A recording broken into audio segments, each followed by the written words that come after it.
On cherche ici un équivalent de cette expression-là en 0. Alors, on commence par remarquer que déjà la fonction est bien définie en 0 et lorsqu'on remplace x par 0, on trouve 0. Donc, pour avoir un équivalent, il va en fait falloir faire un développement limité et l'équivalent sera le premier terme non nul du développement limité. On aura besoin du développement limité d'exponentielle u en 0 et celui de racine de 1 plus u en 0 également. Ici, exponentielle x est donc 1 plus x carré sur 2 plus x3 sur 6 plus un petit o de x3. Ensuite, on a racine de 1 plus 4x. Donc, quand x tend vers 0, 4x tend aussi vers 0. On peut bien appliquer cette formule-là avec u égale 4x, qui devient donc 1 plus 1 demi fois 4x, moins 1 huitième fois 4x au carré, plus 1 16e fois 4x au cube, plus un petit o de 4x au cube, c'est-à-dire un petit o de x au cube, moins racine de 1 plus 6x carré. Donc ici, on va appliquer toujours la même formule avec u égale 6x carré. On obtient donc 1 plus 1 demi fois 6x carré, moins 1 huitième fois 6x carré au carré, plus 1 16e fois 6x carré au cube, plus un petit o de 6x carré au cube, ce qui fait en fait du x carré au cube, autrement dit du x puissance 6. Alors regardons ce qu'on a obtenu. Ici, on a bien un développement limité à l'ordre 3, ici aussi, mais ici en réalité, tous ces termes-là comportent des puissances de x strictement plus grandes que 3. Donc elles vont toutes rentrer dans le petit o de x au cube. Et maintenant, si on simplifie, on s'aperçoit que les termes constants, donc on a 2 moins 1, ça fait 0. Le coefficient de x est égal à 2 moins 2 plus 0, c'est-à-dire 0.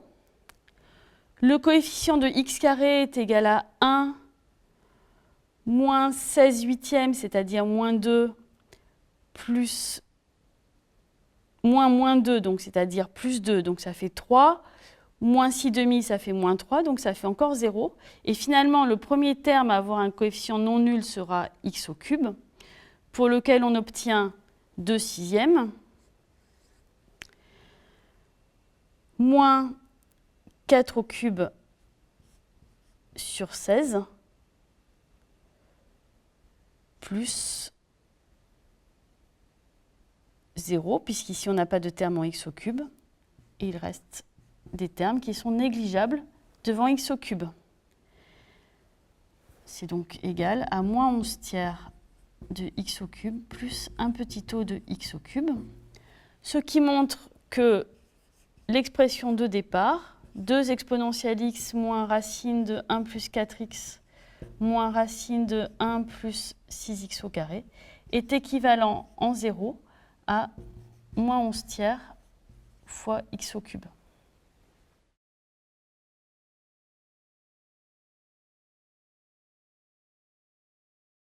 On cherche ici un équivalent de cette expression en 0. Tout d'abord, puisqu'ici on a des puissances non constantes, on commence par réécrire l'expression à l'aide de l'exponentielle. Donc cosinus x puissance sinus x moins cosinus x puissance tangente x. Par définition, c'est exponentielle sinus x ln de cosinus x moins exponentielle tangente x fois ln de cosinus x. Alors, cela permet de remarquer que lorsque x est proche de 0, cosinus x ici est proche de 1, en particulier il reste strictement positif, donc l'expression ln de cosinus x est bien définie. Et puisque x est proche de 0, on peut supposer qu'il est compris strictement entre moins pi sur 2 et pi sur 2. Donc tangente x est également bien défini. On va commencer par chercher un développement limité en 0 de ln de cosinus x. Pour cela, on commence par développer cosinus x au voisinage de 0. C'est donc en fait ln de 1 moins x carré sur 2 plus x4 sur 24 plus un petit o de x à la puissance 4. Ici, on a donc une expression de la forme ln de 1 plus u, où u est proche de 0, puisque x est proche de 0. On utilise donc le développement limité de ln de 1 plus u en 0, qui donne u, c'est-à-dire moins x2 sur 2 plus x4 sur 24 plus petit o de x4, moins 1 demi de u au carré, donc moins x2 sur 2 plus x4 sur 24 plus petit o de x4, le tout au carré, plus un petit o de u au carré.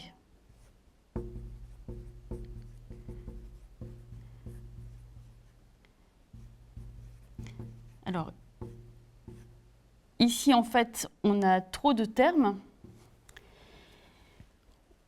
On va tronquer à l'ordre 4. Donc, on garde la première parenthèse, moins x2 sur 2 plus x4 sur 24 plus petit o de x4. Et dans les parenthèses suivantes, on va supprimer tout ce qui, de fait, rentre dans le petit o de x puissance 4. Donc ici, on a moins 1 demi. Alors, quand on élève au carré cette parenthèse, le premier terme devient x puissance 4 sur 4, donc ça élevé au carré. Ensuite, on va élever x puissance 4 au carré, ce qui va faire des puissances strictement plus grandes que 4. Le petit o de x4 élevé au carré donnera encore des puissances strictement plus grandes que 4.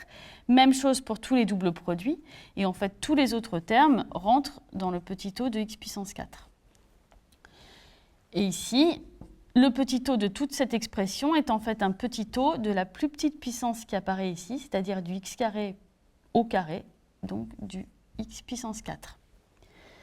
Alors, si on simplifie ici, on a donc comme premier terme moins x carré sur 2, plus x4 sur 24, moins x4 sur 8, plus un petit o de x4, qui fait donc moins x2 sur 2, moins x4 sur 12, plus un petit o de x puissance 4.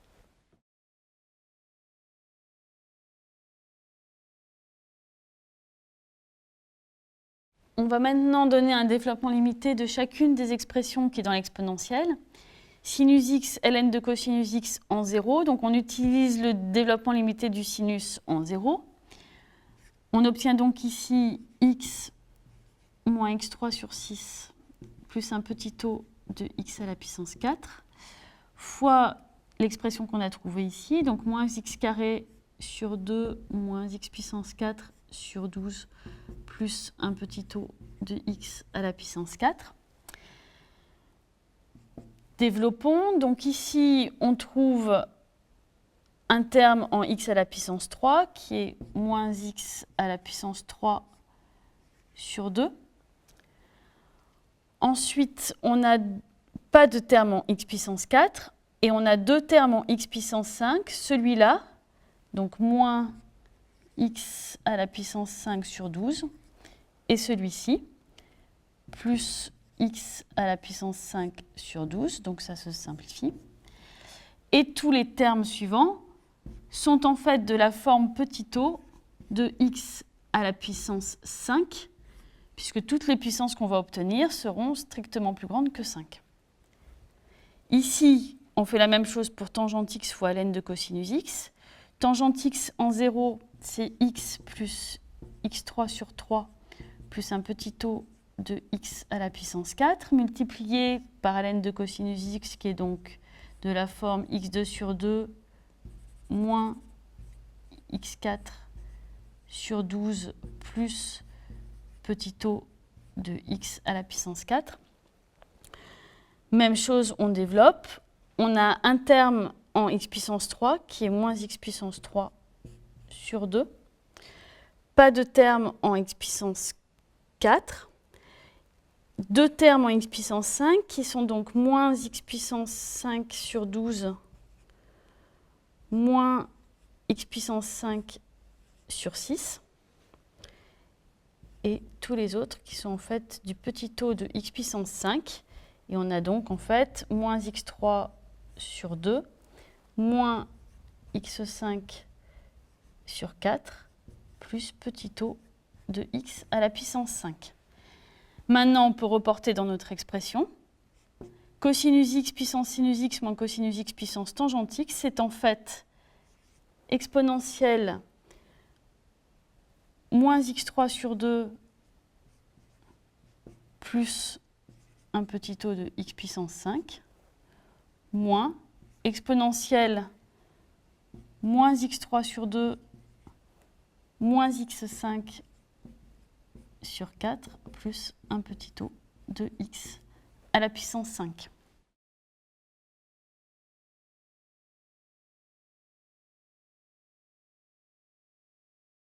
On s'est donc ramené à faire le développement limité en 0 d'une différence de deux exponentielles et on remarque que dans les deux exponentielles, ici à chaque fois, le terme de plus petite puissance est le même, moins x3 sur 2.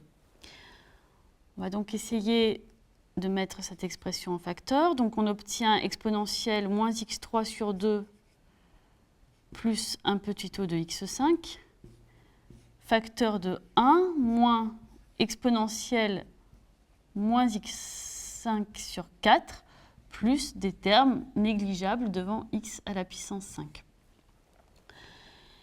Lorsque x tend vers 0, moins x5 sur 4 plus petit o de x5 tend vers 0. On peut donc utiliser l'équivalent qu'on connaît, exponentielle u moins 1 est équivalent en 0 à u. Ici, u est toute cette quantité-là. Donc, cette parenthèse est équivalente quand x tend vers 0 à moins x5 sur 4. Ici, lorsque x tend vers 0, puisque l'exponentielle est une fonction continue en 0, cette quantité tend vers exponentielle 0, c'est-à-dire 1. On a donc une quantité qui a une limite finie non nulle. L'équivalent, c'est cette limite. Donc finalement, cosinus x à la puissance sinus x moins cosinus x à la puissance tangente x est équivalent en 0 à x puissance 5 sur 4.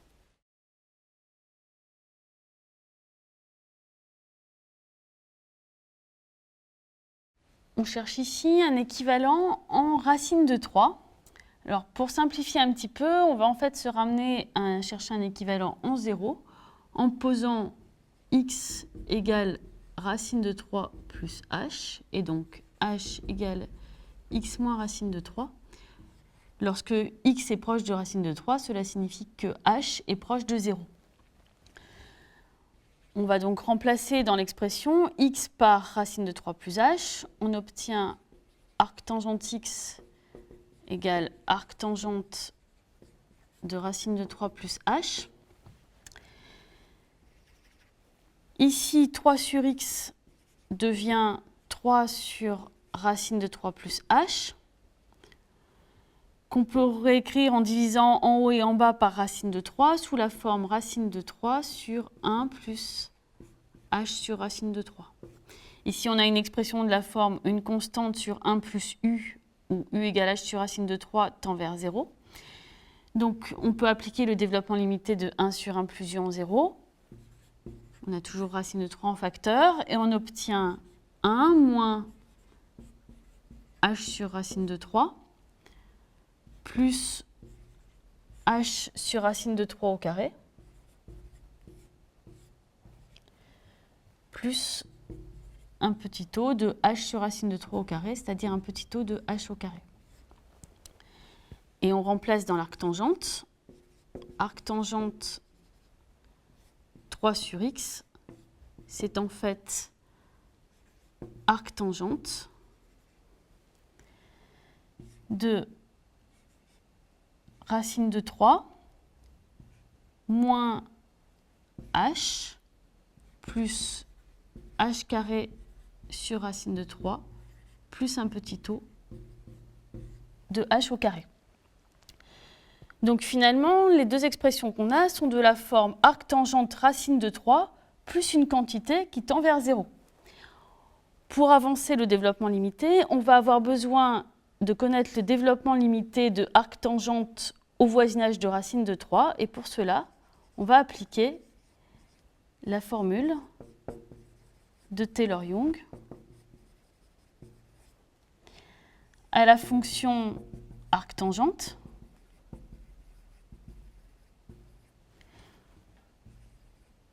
en racine de 3. On sait que la fonction arctangente est bien dérivable autant de fois qu'on veut. On peut donc écrire f de racine de 3 plus u égale f de racine de 3 plus f' de racine de 3 fois u plus f seconde de racine de 3 divisé par 2 sur u au carré plus des termes négligeables. Ici, la fonction f, c'est la fonction arctangente. Donc f de racine de 3, c'est arctangente racine de 3 qui est donc égale à pi sur 3. Lorsqu'on dérive, on obtient f' de x égale 1 sur 1 plus x carré. Et on a donc f' de racine de 3 égale 1 quart. Et lorsqu'on dérive une seconde fois, f seconde de x est égal à moins 2x sur 1 plus x2 au carré. Et donc, f seconde de racine de 3 est égal à moins 2 racine de 3 sur 16.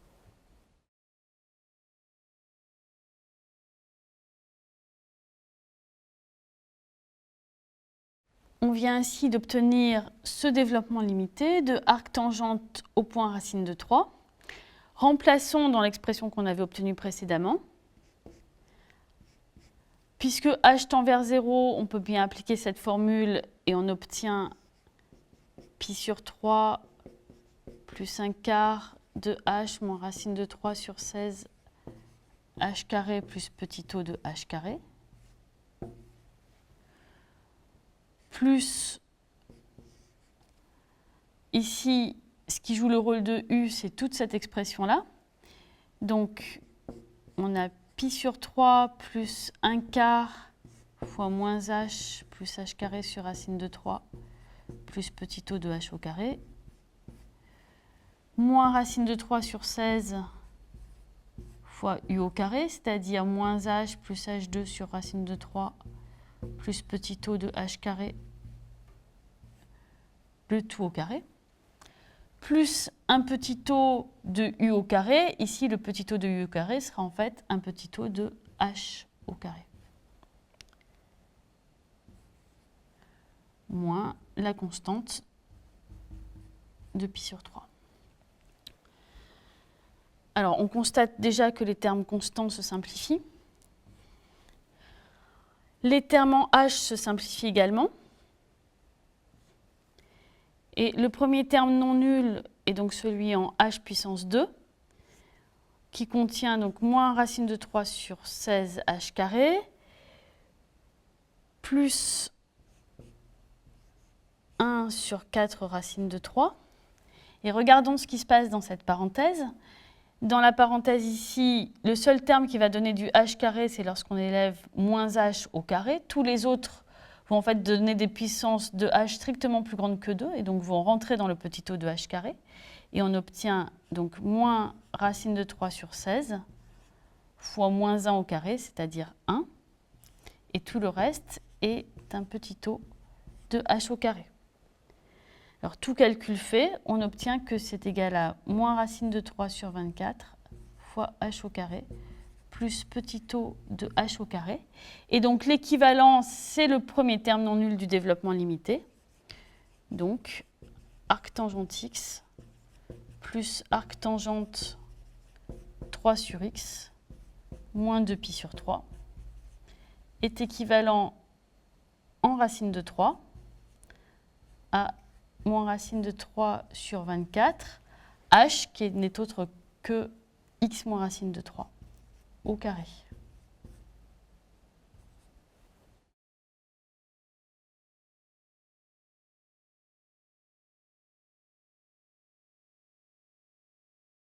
On demande ici un équivalent en plus l'infini de cette expression faisant intervenir des racines. Donc racine, c'est en fait puissance 1 demi, racine cubique, c'est puissance 1 tiers, racine quatrième, c'est puissance 1 quart. Mais attention, on ne peut pas appliquer directement cette formule-là. Le développement limité de 1 plus u à la puissance alpha n'est valable que quand u est proche de 0. Ici, x est proche de plus l'infini. Alors, on va néanmoins se ramener à cette formule en mettant les termes de plus haut degré en facteur. On a donc racine de x2 plus 1 moins 2 racine cubique de x3 plus x plus racine quatrième de x4 plus x2 qui est égal, alors en plus l'infini, c'est important parce que cela implique que x sera positif. Donc si x est positif, racine de x carré, c'est égal à x. Si on avait moins l'infini, il faudrait rajouter un signe moins. Donc ici, en plus l'infini, c'est x facteur de 1 plus 1 sur x carré. Même chose, on sort le x au cube de la racine cubique, moins 2x racine cubique de 1 plus x divisé par x au cube, c'est-à-dire 1 sur x au carré.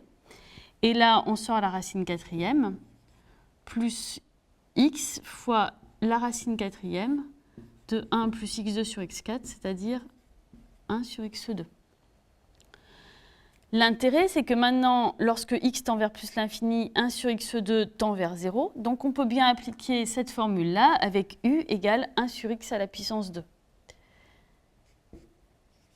Donc, on obtient x facteur de 1 plus 1 sur x2 à la puissance 1 demi, qui est donc 1 plus 1 demi fois 1 sur x carré plus un petit o de 1 sur x carré, moins 2x fois 1 plus 1 sur x2 à la puissance 1 tiers, donc 1 plus 1 tiers fois 1 sur x carré plus un petit o de 1 sur x carré, plus x facteur de 1 plus 1 sur x2 à la puissance 1 quart, qui donne 1 plus 1 quart fois 1 sur x carré, plus un petit o de 1 sur x carré. Donc, on développe. Alors, on constate que les termes en x se simplifient. X moins 2x plus x, donc ça fait 0. Ensuite, il reste donc du 1 demi de x sur x carré, c'est 1 demi fois 1 sur x, plus x fois un petit o de 1 sur x carré, c'est-à-dire un petit o de 1 sur x, moins 2 tiers fois 1 sur x, plus de nouveau un petit o de 1 sur x, plus 1 quart fois 1 sur x, plus un petit o de 1 sur x qui est déjà écrit. Ce qui donne 1 sur x facteur de 1 demi moins 2 tiers plus 1 quart plus un petit o de 1 sur x. Et lorsqu'on réduit la fraction, on s'aperçoit que ce terme-là est en fait 1 sur 12x. Et donc, l'expression de départ, racine de x2 plus 1 moins 2 racine cubique de x3 plus x plus racine quatrième de x4 plus x carré est équivalent en plus l'infini à 1 sur 12x.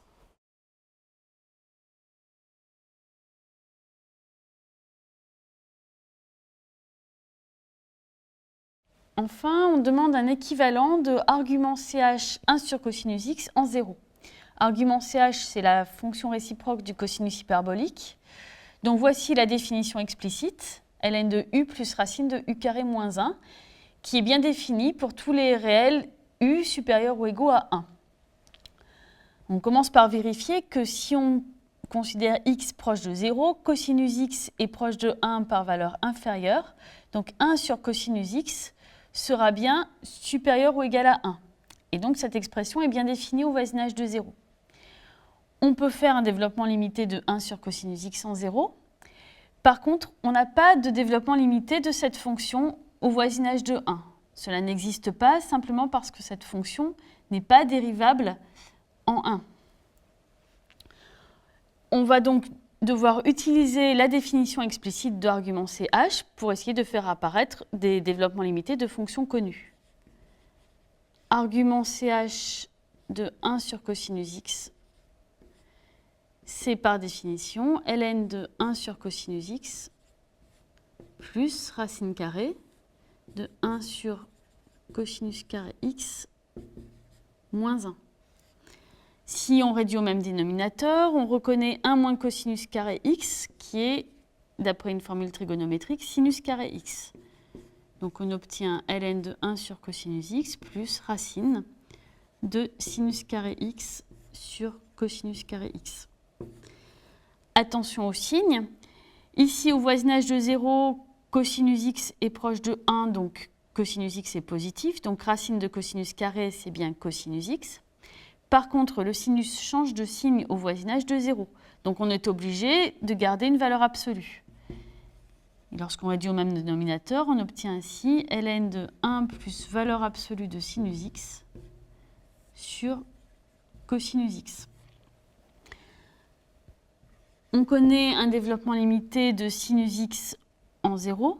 Donc sinus x, c'est égal en 0 à x plus des termes négligeables devant x.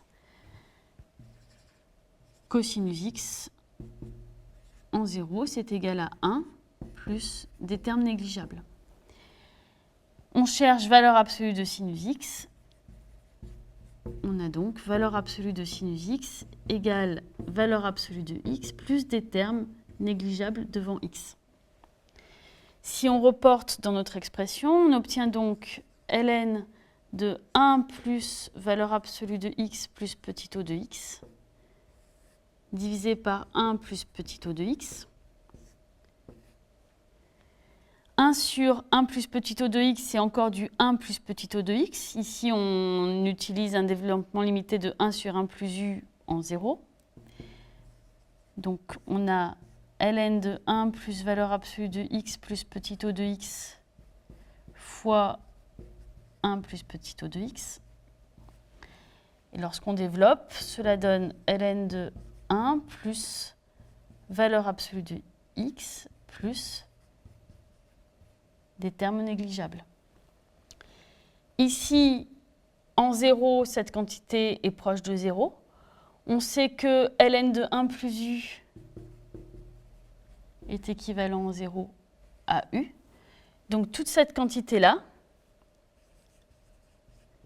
argument CH de 1 sur cosinus x, est équivalent en 0 à valeur absolue de x.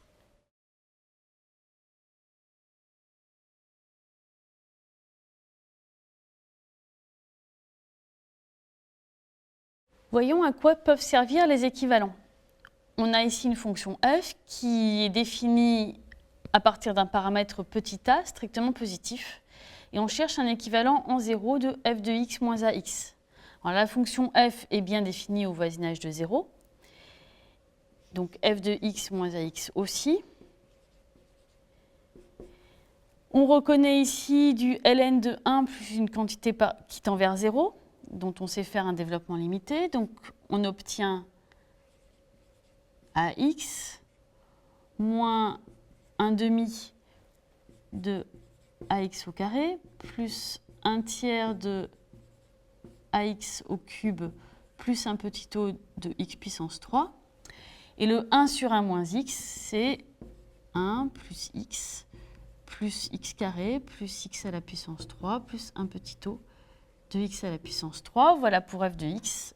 Et on soustrait AX. Lorsqu'on développe, déjà, on n'a pas de terme constant. Ensuite, les termes en x n'apparaissent qu'une fois lorsqu'on fait le produit ax fois 1. Mais ça va se simplifier avec le moins ax, donc il n'y a pas de terme en x. Ensuite, pour le terme en x carré, on a ici du moins 1 demi de ax le tout au carré fois 1, donc ça fait moins 1 demi de a carré ici, plus ax fois x, donc plus a. Et c'est tout pour les termes de degré 2. Pour les termes de degré 3, on a ici ax fois x carré, donc a fois x au cube. Moins 1 demi de ax au carré fois x, donc moins 1 demi de a carré fois x au cube, plus 1 tiers de ax au cube, donc plus 1 tiers de a au cube, tout ça en facteur de x au cube. Et les termes qui restent sont négligeables. On nous demande un équivalent. Alors, il va falloir distinguer selon que ce coefficient est nul ou pas. Donc, premier cas, si moins 1 demi de a carré plus a est non nul. Alors, moins 1 demi de a carré plus a, c'est a facteur de a moins 1 demi, mais a par définition est non nul. Donc, la seule hypothèse à rajouter ici, c'est en fait a différent de 2. Dans ce cas-là, ce terme-là est non nul, et donc f de x moins ax est équivalent en 0 à a moins 1 demi de a carré fois x au carré. Si le coefficient est nul, donc si a est égal à 2, ce coefficient-là est nul, mais ici, en remplaçant par a par 2, on obtient 2 au cube divisé par 3. Donc quelque chose qui est non nul. Et donc, f de x moins ax, qui est donc égal à f de x moins 2x, puisque a égale 2, est équivalent en 0 à 8 tiers de x au cube.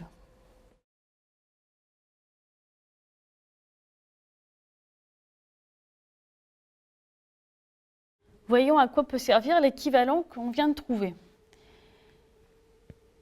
On a en fait étudié un équivalent de f de x moins ax au voisinage de 0. Or, ici, on a tracé le graphe de la fonction f, sa tangente en 0, et sa tangente en 0 a exactement pour équation y égale f de 0 plus f' de 0 fois x moins 0, c'est-à-dire y égale à x. Donc f de x moins ax, c'est la distance du graphe de la fonction à sa tangente. Lorsque a est différent de 2, f de x moins ax est équivalent à une constante non nulle fois x au carré.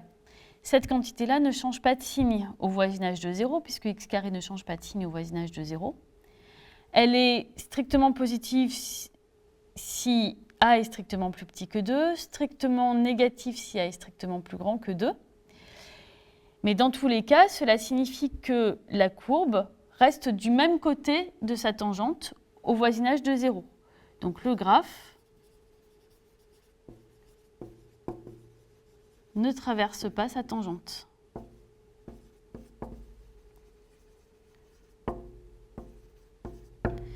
Maintenant, lorsque a égale 2, f de x moins ax est équivalent à 8 tiers de x au cube. Or, x au cube change de signe au voisinage de 0. C'est positif si x est positif, négatif si x est négatif. Cela signifie que le graphe de f va changer de position par rapport à sa tangente en 0. Autrement dit, le graphe traverse sa tangente en 0.